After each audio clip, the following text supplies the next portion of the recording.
Boa noite, é bom rever você nessa jornada, nesse dia, quando estamos apresentando o tema do ano da nossa igreja. Eu gostaria de convidar você que está neste culto hoje a abrir a sua Bíblia em 1 João, capítulo 4, 7 a 21, e nós vamos ler juntos o texto, esses versículos que nos ajudarão a entender aquilo que Deus tem para nós hoje. 1 João 4, 7 a 21 na sua Bíblia, ou você pode acompanhar em uma das telas. Diz assim: Amados, amemos uns aos outros, pois o amor procede de Deus. Aquele que ama é nascido de Deus e conhece a Deus. Quem não ama não conhece a Deus, porque Deus é amor.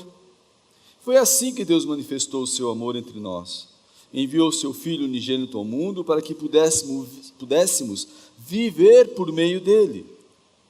Nisto consiste o amor. Não em que nós tenhamos amado a Deus, mas em que ele nos amou e enviou seu Filho como propiciação pelos nossos pecados. Amados, visto que Deus assim nos amou, nós também devemos amar uns aos outros. Ninguém jamais viu a Deus. Se amarmos uns aos outros, Deus permanece em nós e o seu amor está aperfeiçoado em nós. Sabemos que permanecemos nele e ele em nós, porque ele nos deu o seu Espírito, e vimos e testemunhamos que o Pai enviou o seu Filho para ser o Salvador do mundo. Se alguém confessa publicamente que Jesus é o Filho de Deus, Deus permanece nele e ele em Deus. Assim conhecemos o amor que Deus tem por nós e confiamos nesse amor. Deus é amor. Todo aquele que permanece no amor permanece em Deus e Deus nele. Dessa forma, o amor está aperfeiçoado entre nós, para que no dia do juízo tenhamos confiança, porque neste mundo somos como ele. No amor não há medo. Ao contrário, o perfeito amor expulsa o medo, porque o medo supõe castigo. Aquele que tem medo não está aperfeiçoado no amor. Nós amamos porque ele nos amou primeiro. Se alguém afirmar, eu amo a Deus, mas odiar o seu irmão, é mentiroso, pois quem não ama seu irmão a quem vê, não pode amar a Deus a quem não vê. Ele nos deu este mandamento: quem ama a Deus, ame também seu irmão. 1 João 4, 7 a 21. Eu gostaria de ler com você o verso 19 mais uma vez. Eu queria que você lesse em voz alta junto comigo. Vamos lá? Nós amamos porque ele nos amou primeiro. Mais uma vez, vamos lá. Nós amamos porque ele nos amou primeiro. O meu objetivo hoje à noite é ajudar, aliás, tem sido o meu objetivo durante todo esse dia, o nosso objetivo como liderança, é deixar claro para todos os membros desta igreja, membros e frequentadores regulares, para onde vamos no ano de 2018. É bom dar a direção, é bom dar é bom você saber o que se espera de você dentro de um contexto onde estamos inseridos. E eu tenho uma palavra de gratidão, uma palavra de orientação, uma palavra de desafio para você hoje à noite. A gratidão é para todos os membros e frequentadores. Estamos gratos a Deus por sua cooperação com o Evangelho. Gratos a Deus por sua fidelidade. Eu quero dizer para você que tem sido um membro aqui, que tem sido firme aqui, que nós temos um reconhecimento de muita gratidão diante de Deus por sua vida. Grato pelo seu trabalho voluntário, grato por sua cooperação na construção do reino, no coração de tantas pessoas nos últimos anos. Você sabe que nos últimos 5 anos, nós recebemos mais de 1.100 pessoas no contexto da nossa igreja. E você participou disso de alguma forma. Eu tenho plena consciência que nós só conseguimos chegar até aqui porque, com certeza, durante anos, centenas de pessoas trouxeram fielmente os seus dízimos e ofertas trouxeram fielmente a sua oferta missionária, a sua oferta de amor. Centenas de pessoas se apresentaram como voluntários e se envolveram no trabalho em tantas áreas dessa igreja. E têm cumprido escalas infindáveis, têm participado de reuniões que vão até tarde. E isso não é em vão, eu quero dizer para você. O resultado desse trabalho, do empenho de cada pessoa nesta igreja, tem transformado a vida de muitas pessoas. Esse trabalho que gera um grande quebra-cabeça, que dá sentido àquilo que fazemos, porque cada peça desse quebra-cabeça, que é uma peça de amor, uma peça de serviço, uma peça de uma oferta financeira, uma peça de paciência, uma peça de... seja lá a peça que é colocada ali, se torna a obra de Deus na vida de alguém que nós alcançamos. E as pessoas são alcançadas na medida que todos fazem o trabalho, cada um pedacinho. Então, para cada pessoa que batizamos, para cada pessoa que se entrega a Jesus, você que é membro dessa igreja, que participou de alguma forma, está cooperando naquele pedacinho do quebra-cabeça. E nós estamos falando que são voluntários, né? São ofertas voluntárias, trabalho voluntário. Chamamos de voluntário porque não é possível colocar um valor monetário no trabalho que é feito aqui. Então, muito obrigado pelo seu trabalho, muito obrigado pelo seu empenho. Saiba que o seu trabalho não é só reconhecido por Deus, é reconhecido aqui também, é reconhecido pela liderança. Então, muito obrigado pelo seu envolvimento, pelo seu esforço, pela sua participação. A orientação que eu preciso dar para a nossa igreja nesse momento é que você, como parte dessa comunidade, deveria, ou eu poderia dizer, né, de forma bem polida, seria bom, ou talvez seria importante, ou seria desejável que você conhecesse a nossa missão. O que fazemos e por que fazemos o que fazemos. Seria desejável que você conhecesse a nossa visão, para onde vamos, onde queremos chegar. Mas eu acredito que você é um ser pensante. Então, o verbo correto a ser usado aqui não é seria bom que você conhecesse, ou seria desejável que você conhecesse a missão e a visão da igreja. O verbo correto a ser empregado aqui é um pouco mais direto, é o verbo dever. Você, como membro desta comunidade, você, como membro desta igreja, você deve, esse é o verbo que combina com o evangelho, você deve conhecer, entender, vivenciar a missão e a visão desta comunidade na qual você está engajado. Você não pode ser mais um distraído, que nem sabe por que está aqui todo domingo. Você não pode ser uma pessoa que está simplesmente seguindo a multidão, alienada, que está flutuando aqui e nem sabe por quê. Não é esse tipo de gente que a gente quer. Não é esse tipo de gente que a gente precisa. Não é esse tipo de gente que é desejável. Nós precisamos que você entenda o que você está fazendo aqui. Então você deve conhecer a missão e se empolgar com ela, se entregar a ela de verdade. Não é alguma coisa que é tudo certo, né? E aí você vê, né, pessoas que chegam 1 hora atrasadas, não estão nem aí. Estão perdendo, porque simplesmente acham que esta celebração é um fim em si mesmo. E não é isso. Nós gostaríamos muito que esta comunidade estivesse engajada numa visão e entendesse o seu papel transformador, de agente transformador neste mundo. Entender o que Deus quer fazer por meio de cada um de nós.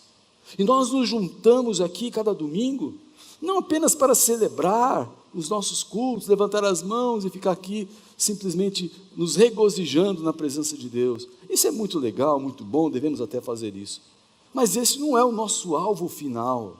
Nós nos juntamos aqui para nos fortalecer mutuamente, nos ajudar mutuamente e operar essa transformação que o mundo está desejando, porque nenhuma mudança significativa acontece nesse mundo sem a participação da igreja. A igreja é o plano de Deus para motivar e mudar essas coisas. Então, a nossa missão, você deve ter ouvido tantas vezes, é conduzir pessoas a um compromisso pessoal com Cristo. E essa não é uma missão para enfeitar os quadros da organização. A nossa missão é conduzir pessoas a um compromisso, conduzir seja quem for a um compromisso. Compromisso é uma palavra muito importante aqui, porque ela vai contra a maré. Hoje ninguém quer ter compromisso com nada. Hoje ninguém quer ter compromisso com absolutamente nada.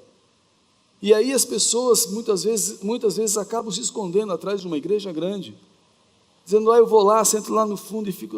Se você está sentado no fundo, é só modo de dizer, tá? Eu vou lá e sento em algum lugar, né? E ninguém me vê, eu saio logo e acabou. Meu querido, minha querida, nós precisamos de gente um pouco mais esperta, vamos dizer assim, porque nós queremos fazer uma modificação à nossa volta. Nós somos sal e somos luz, e Deus espera que nós transformemos aquilo que está à nossa volta. Então nós queremos conduzir, seja quem for, a um compromisso com Cristo. Não é compromisso com a igreja. O compromisso com Cristo gera compromisso com a igreja, é verdade, mas o nosso alvo principal é tirar a gente das trevas e trazer para a luz. E você é parte. Acorda. Esta é a missão que nós temos. Nós não temos, a nossa missão aqui não é simplesmente sobreviver e ganhar aquele dinheirinho que a gente ganha todo fim do mês, e de vez em quando fazer uma viagenzinha. Que vida medíocre. Você tem uma missão grandiosa, enorme. Você participa do projeto de Deus de transformação no mundo. Essa é a nossa missão, e a nossa visão é ser uma referência da presença de Deus nesta cidade. O que quer dizer isso? Nós queremos dizer que enquanto vivemos nesse mundo, nós almejamos ser, intencionalmente, alguma coisa que está no desejo do nosso coração, uma referência da presença, da influência, do padrão de Deus. Porque na medida que nós queremos conduzir pessoas a um compromisso pessoal com Cristo, como diz a missão, essas pessoas precisam de modelos, essas pessoas precisam de referências, essas pessoas precisam entender de forma clara e cristalina o que é viver com Deus, o que é experimentar Deus. E aí elas vão olhar para mim e para você, e aí elas vão entender então, por causa da nossa vida, o que é viver com Deus. Então, está na hora de você pensar diferente. A nossa igreja, ela foi organizada em 21 de abril de 1960, por um grupo avançado de pessoas, mesmo lá, 58 anos atrás. Vamos fazer 58 anos agora, dia 21 de abril. Nós somos liderados naquela oportunidade, nessa organização daquele grupo de umas 40, 50 pessoas, por um pastor que já tinha uma certa idade. Ele tinha 55 anos quando ele começou essa igreja. Apesar de ter 55 anos, e às vezes hoje eu fico olhando para a gente de 55 que está pensando em aposentar, né? Ele estava começando essa igreja, olha bem, o que essa igreja se transformou 58 anos depois. Temos mais de 4.000 membros. E aí você fala assim, o que é que eu tenho para começar a fazer aos 55? Muitas coisas, né? Mas eu estava dizendo que ele, apesar de um pouco mais velho, ele foi extremamente inovador na sua maneira de pensar, mesmo 58 anos atrás, a maneira de aplicar a palavra de Deus. E ele nos deixou, aquele grupo que iniciou esta igreja, nos deixou um legado. E eu quero dizer para você que, sinceramente, eu não creio que ele se encaixasse plenamente no padrão tradicional estabelecido entre as igrejas batistas da sua época. Eu sei que isso lhe causou muitos problemas. As igrejas que tinham aquele pensamento muito fechado e que só olhavam para baixo, elas ficaram para trás. E ele enfrentou os problemas que surgiram com muita sabedoria e discernimento. E eu sou extremamente fã dele. Hoje, eu descobri hoje de manhã isso, eu não lembrava mais disso. Hoje, dia 25 de fevereiro, faz 30 anos que ele faleceu. E nós estamos falando dele ainda. Por isso eu disse, eu sou fã daqueles líderes e dele, por aquilo que eles fizeram, porque aquilo que eles fizeram faz diferença na nossa vida até hoje. A Igreja Memorial teve nos seus primórdios algumas marcas que foram tão claras, distintas, e eu gostaria de destacar duas delas. Primeiro, amizade e comunhão. Laços que se formaram naquela época permanecem atados até hoje.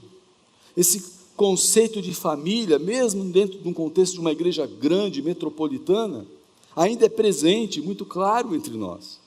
Uma outra marca foi a marca da tolerância cristã. Tolerância cristã. Essa foi uma decisão de amar as pessoas, apesar de quem elas eram, ou apesar do que fizeram. Isso aconteceu lá atrás. Essa igreja inovou na maneira de encarar alguns assuntos que eram difíceis no passado. Quando você fala assim, amar uma pessoa, apesar do que ela fez, apesar do que elas são, parece um discurso bonito, mas na prática é muito complicado. A gente pode ter esse discurso, mas na hora que você tem que amar uma pessoa que é indesejada, que não é bem vista, e demonstrar isso dentro de um contexto, que é o contexto que vivemos, isso foi complicado lá e é complicado até hoje. Alguns assuntos difíceis foram bem administrados por aquele grupo, e o resultado foi que esta igreja, dentro daquele contexto que vivia, com esta visão de ajudar as pessoas, acolher as pessoas e ter um bom relacionamento de pastoreio com elas, acabou recebendo nas suas trincheiras alguns muito rejeitados, indesejados, pessoas que tinham se separado, casais que haviam se separado, pessoas que não eram toleradas em outras igrejas.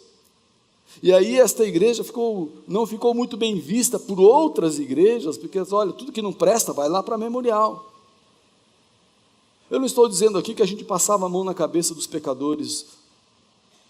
Deixa eu refazer a frase. Eu não estou dizendo aqui que a gente passava a mão na cabeça de pecado, mas sempre tentamos amar os pecadores. E muita gente chegou aqui com muita luta. Não é? Recebemos injustiçados, necessitados, como eu disse, especialmente pastores e famílias. Viúvas de pastores que tinham sido abandonadas por suas igrejas, porque o pastor havia morrido. Nós fomos atrás e buscamos, trouxemos para cá. Pastores que passaram por lutas no casamento, foram recebidos aqui, porque não tinha ninguém que os recebesse. Alguns até com casamento desfeito. E a gente teve que cuidar, amar e ajudar. Muita gente chegou aqui completamente destroçada, arrebentada, desacreditada. E aos poucos essas pessoas foram sendo restauradas e foram tendo a sua dignidade restaurada também.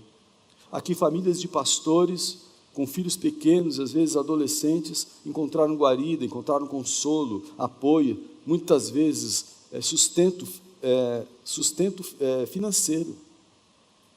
Essa sempre foi uma das marcas desta igreja durante esses anos e na nossa história. E eu não sei se você sabe disso, mas eu cresci nessa igreja. Eu sou fruto dessa igreja. Eu me converti aqui aos 7 anos. Eu estou com 60 anos, aí você faz a conta. E eu experimentei aqui o meu chamado, e eu cresci nesse contexto que foi especial para a minha vida. E eu tive meu chamado aqui dentro desse contexto. E depois que eu me vi líder desta igreja, um dos meus sonhos para ela foi sempre que ela fosse diferenciada e se mantivesse diferenciada nesta área de cuidado. Então, eu creio que influenciado por tudo isso, sempre acabei sonhando com uma igreja onde não houvesse solidão nem solitários, onde as marcas e a beleza da comunhão fossem bem evidentes, onde todas as pessoas fossem bem cuidadas, bem pastoreadas, e isso as ajudasse a pensar em cuidar dos outros. É isso. Esse é o meu sentimento. Esta é a minha visão. E quando eu fecho os olhos, eu vejo numa igreja que cuida. Eu não estou falando de meia dúzia de pastores que vão cuidar de um bando de membros. Eu estou falando de um monte de gente que olha para o lado e pensa: eu sou parte desse processo.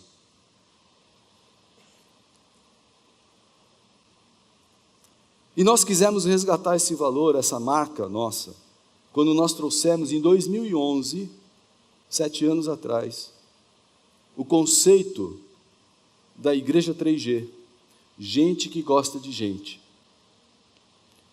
Esse conceito da Igreja 3G, não é? Trazia o valor inestimável de se importar sem se importar com quem, entendeu? Se importar sem se importar com quem, ou sem se importar com o que os outros pensariam por causa disso. E a gente teve esse problema, sabe? Esse tipo de coisa. Lá eles são liberais, eles lá aceitam qualquer coisa, etc.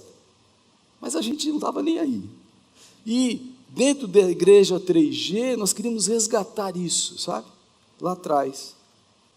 E por que eu estou falando tudo isso? Eu estou falando porque o tema de 2018 está diretamente ligado a essa ideia e relacionado a esse legado que nós recebemos. E você já viu em todos os lugares por onde você passou aqui neste dia, a música que o Felipe cantou e tudo. Por causa do amor é o nosso tema. Por causa do amor. E apesar do amor ser um assunto fácil de se falar, a gente fala de amor com uma facilidade muito grande, e a gente canta sobre o amor em verso e prosa, né?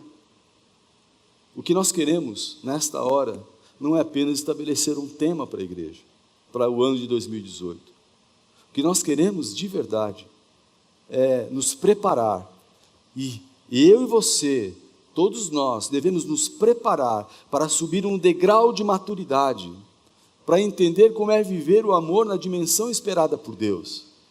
Porque não é esse amor que nós estamos acostumados a fazer e a ter, que é um amor meio, depende de como você vai reagir para comigo. Então eu amo você desde que.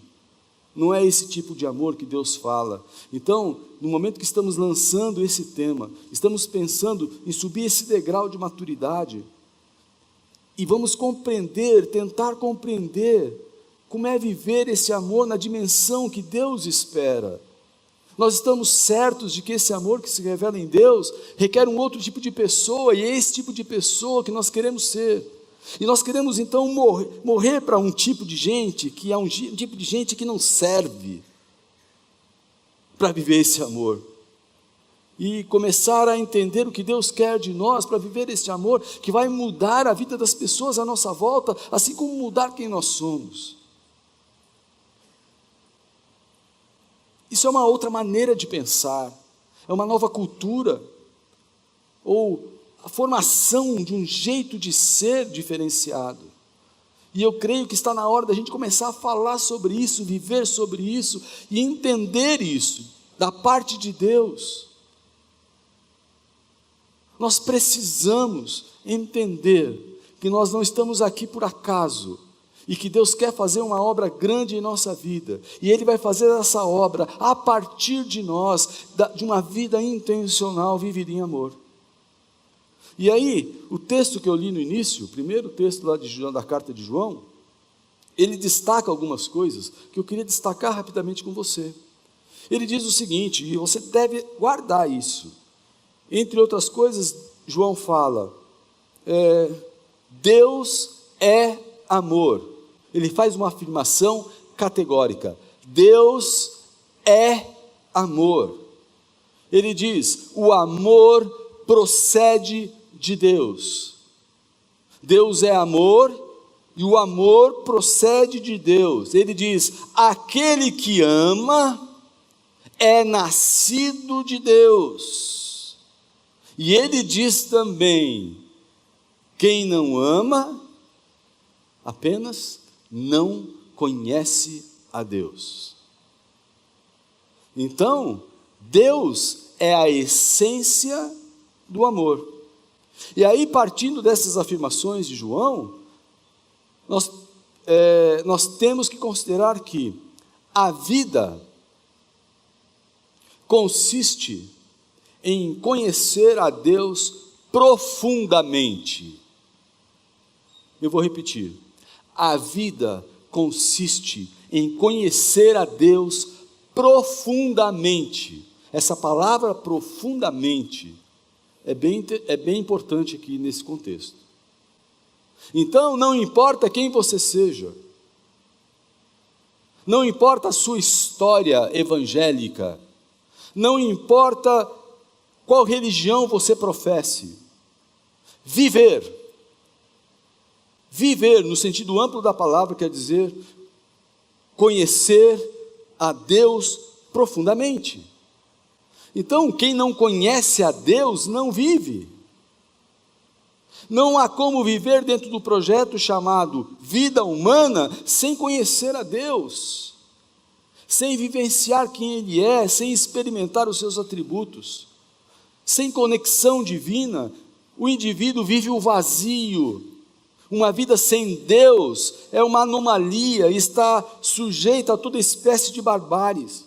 E aí você vê o que acontece na nossa cidade, chacinas. Aí você vai para o Rio de Janeiro, olha o que acontece lá, terrível, mortes e mortes, balas perdidas. Aí você vai para o Nordeste, aí você diz, não, mas isso é coisa de terceiro mundo, essa violência. Aí você vai para os Estados Unidos, vai para lá, e vai ver o que tem acontecido ali também. Porque a maldade está no coração do homem, porque o homem não conhece a Deus, e porque não conhece Deus, vive na barbárie, é um bárbaro. Aí você vai para a Síria, aí você vai vendo aquelas crianças morrendo afogadas ali, porque estão fugindo de um regime, outras que estão morrendo por causa de bombardeio. Esse é o mundo onde estamos inseridos. Viver sem Deus é uma anomalia. E porque o indivíduo fica completamente perdido, ele vive uma vida sem sentido. O apóstolo João, quando escreveu essa carta, ele era o único sobrevivente e testemunha ocular que tinha convivido intimamente com Jesus. Existiam outras testemunhas oculares que tinham visto Jesus, que estavam vivas, mas nenhum que estivesse vivido de forma tão pessoal, que tivesse tocado em Jesus. A palavra de Deus diz que João era um dos 3 que convivia intimamente com Jesus. Ele era um dos 3 que Jesus escolheu para estar com ele. João debruçava no ombro de Jesus. E ele aprendeu diretamente com o amor, o que significava o amor. Entenderam isso? Ele aprendeu com o amor, letra maiúscula, o que significava amor. Ele estava ele se relacionou diretamente com o amor. E isso contaminou o que ele escreveu, isso contaminou a vida dele, isso contaminou o evangelho dele. Ele sabia exatamente o que estava escrevendo, porque conviveu face a face com o amor. E a afirmação de João aí ele vem e diz: quem não ama, não conhece a Deus. Simples assim. Quem não ama, pode até professar a fé cristã numa igreja local, mas não consegue experimentar a vida. Não tem vida, porque não tem a natureza divina, pois não é nascido de Deus e está morto. É disso que João está falando. que está acontecendo com a igreja brasileira? O que está acontecendo com um dos países que tem mais evangélicos no mundo? Não há. O que está acontecendo? A igreja está completamente inoperante. Diz o texto de João 4, 9 a 11, 1 João 4, 9 a 11. Foi assim que Deus manifestou o seu amor entre nós. Enviou o seu Filho unigênito ao mundo, para que pudéssemos viver por meio dele. Nisto consiste o amor, não em que nós tenhamos amado a Deus, mas em que ele nos amou e enviou o seu Filho como propiciação pelos nossos pecados. Amados, visto que Deus assim nos amou, nós também devemos amar uns aos outros. O amor se deu sacrificialmente, porque não há outra maneira de reagir do amor, porque Deus é amor. Jesus tinha que ser entregue, não tinha outra maneira que Deus ia fazer, Deus tinha que entregar, porque amor entrega. Jesus tinha que ser entregue, amor é isso. A igreja então é a comunidade que responde com fé e arrependimento às boas novas do reino, do amor de Deus. Cristianismo então pressupõe vida a partir de um relacionamento com Deus por meio de Jesus. É isso. Igreja, essa comunidade aqui que nós chamamos de igreja, é o resultado do amor de Deus. Eu e você somos resultado do amor de Deus. E só será igreja, só seremos igreja, se vivenciarmos a plenitude do amor de Deus, porque Deus é amor. Cristianismo é a resposta de amor a Deus e às pessoas. Quando eu respondo a Deus e às pessoas em amor, eu me torno um cristão. Só por causa do amor podemos ser igreja. Você tira o amor, acaba a vida e nos tornamos monstros. Portanto, crescer em amor e entender tudo que gira por causa do amor é estreitar relacionamento com Deus. Então eu estreito o meu relacionamento com Deus, eu começo a amar você. Então não é uma questão de eu então decidir amar você. A minha decisão é estreitar a minha relação com Deus. O problema da igreja é a relação dessas pessoas com Deus. Não é que a igreja não ama, é que a igreja não se relaciona com Deus, não conhece a Deus profundamente. E quando eu conheço a Deus profundamente, eu estreito a minha relação com Ele, então o amor começa a fazer parte da minha vida, e a minha relação com você muda. Então o nosso problema aqui é de relação com Deus.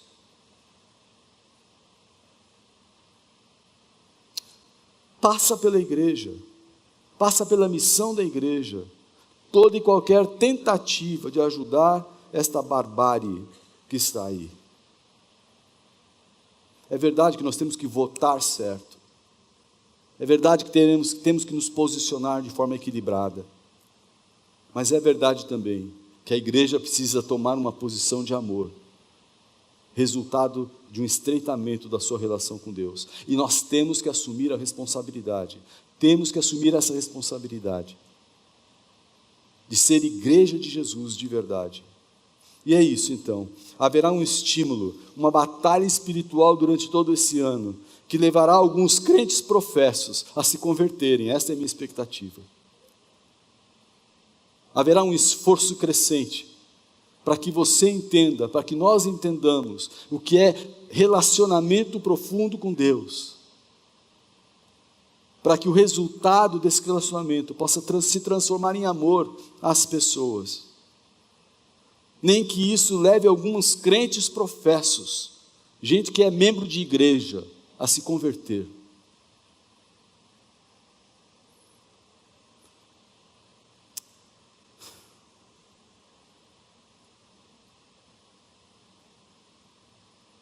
Queremos de verdade, gente, que o amor de Deus seja visto em nós.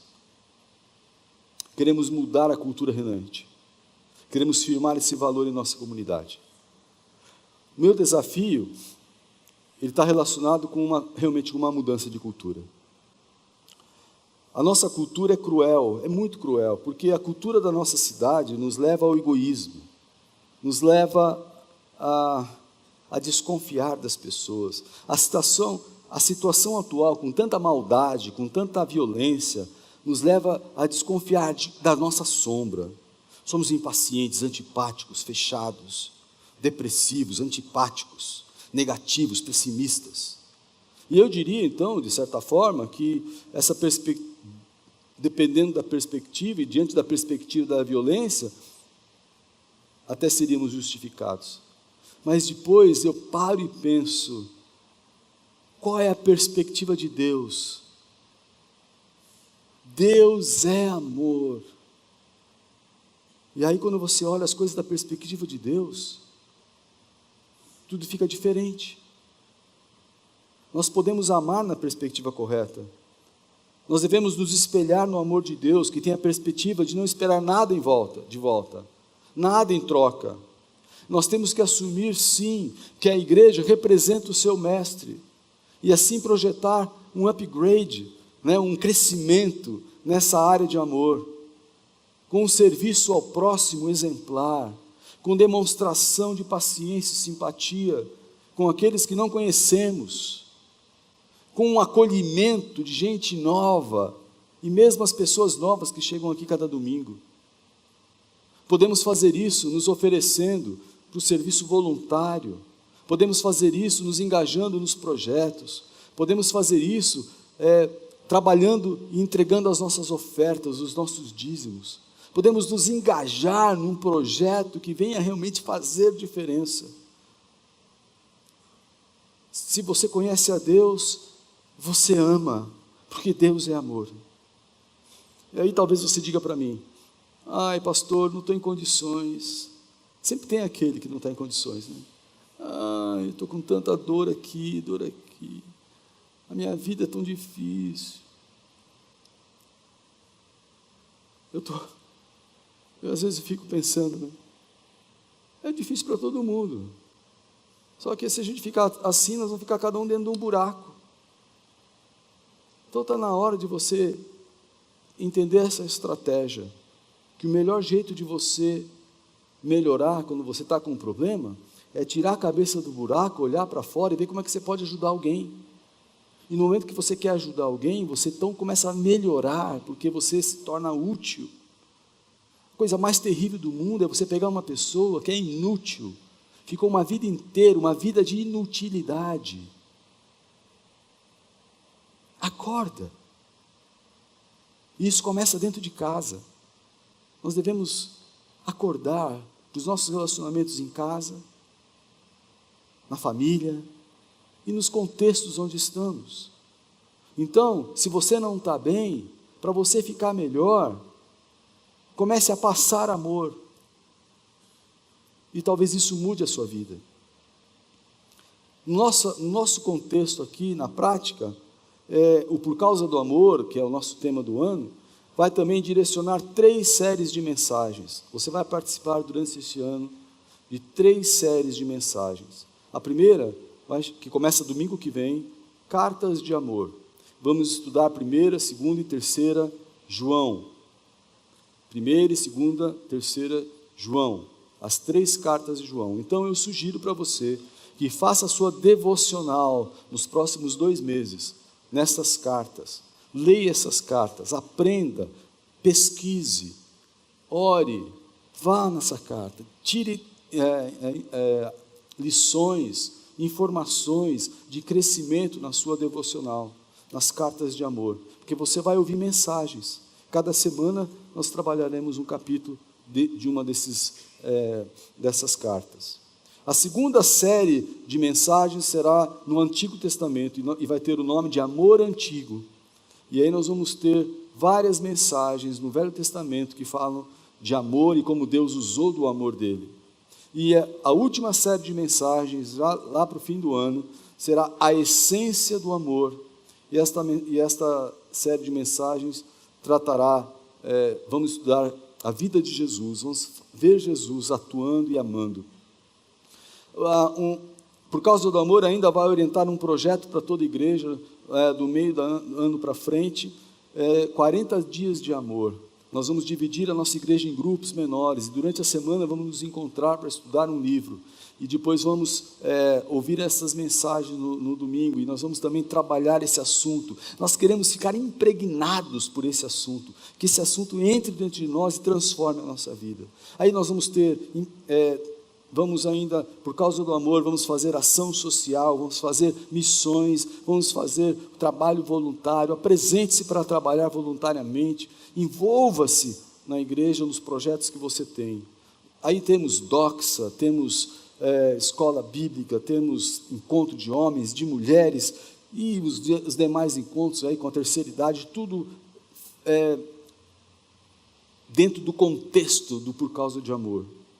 Então, eu gostaria muito de convidar você a participar. Sabe que vai ter um dia que todo joelho vai se dobrar, toda língua vai confessar que Jesus é o Criador, Jesus é o Redentor, Jesus é o grande Senhor. É um dia que a gente espera. Jesus vai voltar e aquele glorioso dia que vai concluir a história, do universo, vai ser um dia que eu espero demais. Estava compartilhando com alguns que eu gostaria muito, de não morrer. De vez em quando eu falo para Deus assim: Deus, me ajuda, eu queria só, me ajuda aí, Não queria morrer não, queria ver o Senhor descer do céu, queria testemunhar esse dia glorioso, queria subir contigo. Já pensou que coisa mais linda isso? Sei como vai ser. Esse dia vai chegar um dia. Esse dia vai chegar um dia. Mas até esse dia glorioso chegar, o que sobra para nós é que a igreja deve se ocupar com a obra do Espírito Santo. E a obra do Espírito Santo é tornar conhecidas, por meio da vida, ações e palavras dos membros da igreja, as boas novas do Evangelho.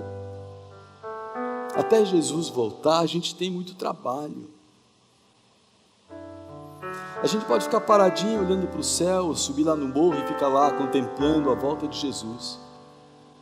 Ou a gente pode tomar uma decisão: enquanto Jesus não vem, nós vamos fazer o nosso trabalho.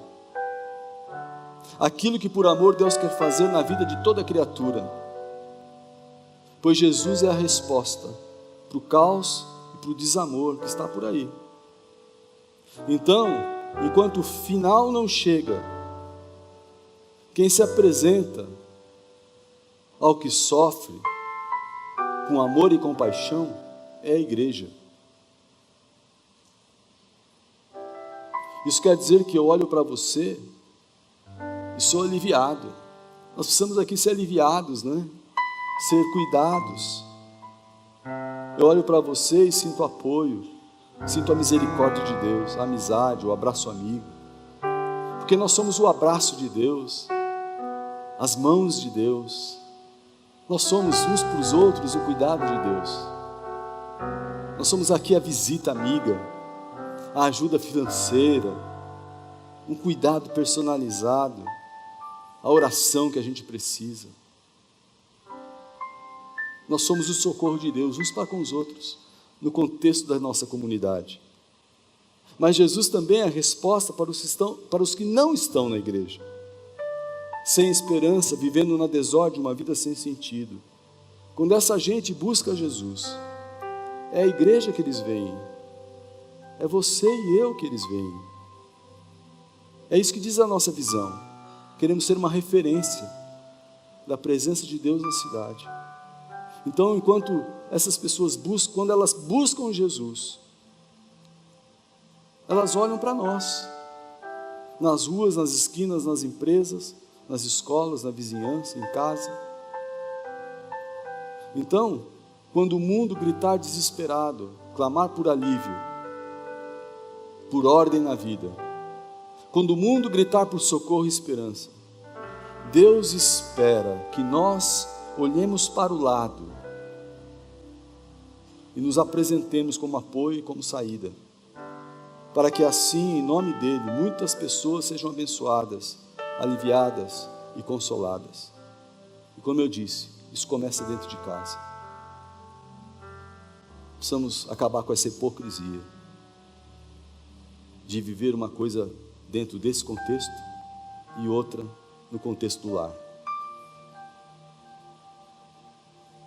Por causa do amor, amamos porque Ele nos amou primeiro. Amamos porque a igreja é isso.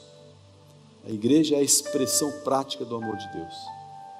E de verdade, eu não creio mesmo que devêssemos almejar nada menos do que isso. Nem eu, nem você. E é por isso que eu gostaria de orar agora. É para isso que eu convido você para este ano. Para você estar engajado numa mudança de cultura. Estar engajado numa mudança que vai transformar você de verdade. Que vai estreitar a sua relação com Deus de tal forma que isso vai se expressar nas nossas relações. Vamos orar. Senhor, entendemos claramente o que o Senhor quer de nós. E nós não queremos ficar apenas contemplando a Tua volta. O que nós queremos é ser o Teu abraço, o Teu cuidado, uns nas vidas dos outros. Queremos ser o socorro bem presente, uns nas vidas dos outros.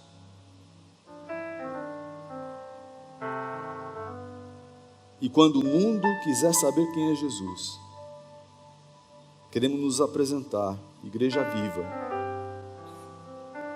na dependência de que aquilo que o Senhor vai fazer conosco, esperando que o Senhor nos use, para que essas pessoas entendam quem é Jesus.